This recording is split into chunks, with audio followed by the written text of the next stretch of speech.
Plus, a follow-up on a News 10 NBC investigation into one really rocky rollout. All of my information, my name, my address, my birth date, my full social security number, and our ESL bank account information was all exposed. Direct deposits redirected, phishing scams involving fake Google ads, and promised bonuses that still have not arrived. Things have gone from bad to worse for a company chosen by the state to run the Medicaid home care program known as CDPAP. News 10 NBC investigative reporter Jennifer Lukey has exposed dozens of issues with PPL's rollout of that new system, and now she's looking into why some caregivers are not getting the money they earned and were promised. Lisa Robinson is a full-time caregiver for her adult daughter, Hannah. She's enrolled in the state's CDPAP program, which is run by PPL. So I went on the Time for Care app, which is where we clock in and out, and I see I should have been paid $713.47. But when I look at the direct deposit information, it was to a random bank account that was not mine. She spent hours on the phone with PPL.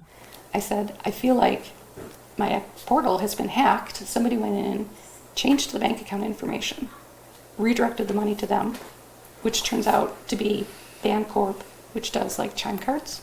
The New York Post is reporting that a worker at PPL allegedly redirected direct deposits to other accounts, including some overseas. A spokeswoman for PPL tells me, quote, a former staffing agency employee, not a PPL employee, was terminated for failing to follow required operational procedures.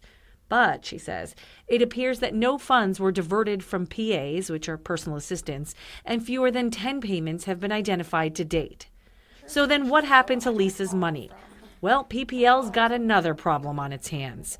Separately, she goes on to say, fewer than 100 PAs out of 225,000 were affected by a phishing scam involving fake Google ads. PPL, she adds, promptly responded to the incident and is working diligently to protect program participants. All of my information, my name, my address, my birth date, my full social security number, and our ESL bank account information was all exposed. PPL says it will fully reimburse for the lost wages and provide further support and training to caregivers on how to avoid phishing scams.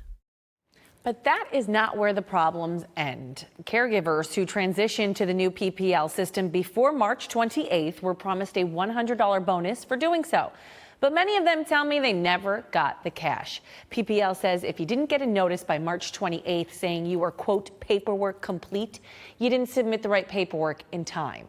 The bonus was paid in the June 26th paycheck. If you didn't get it and you did get the notice that you were paperwork complete, call the number on your screen, 1-833-247-5346, and they will look into it. Now, in addition to that, Deanna, we learned today that PPL's president will be stepping down. Oh, really? Yes. Okay, what a mess. Now, I'm wondering, is she stepping down as a direct result of this mess? Well, if you ask the company, they'll tell you she was planning to leave before all of these problems, but we know this rollout has been a rocky one. New York is not the only problem where PPL has struggled to get these programs up and off the ground, but it has been so bad here that the State Department of Health, as we have reported, had to set up its own toll-free number to act as a middleman of sorts to give caregivers continued support who couldn't get through to PPL. So we will continue to investigate this and we will continue to stay on it, but it just seems like it's one problem after the next. Yeah, we have talked to so many people who called into the newsroom who said, I've called the PPL number dozens of times and I can't get through. They have increased staff. They're trying to work on it. Hundreds of thousands of people have transitioned to the new system, but it's still like once you get there, then there's another problem and then another problem. So we'll continue to follow it.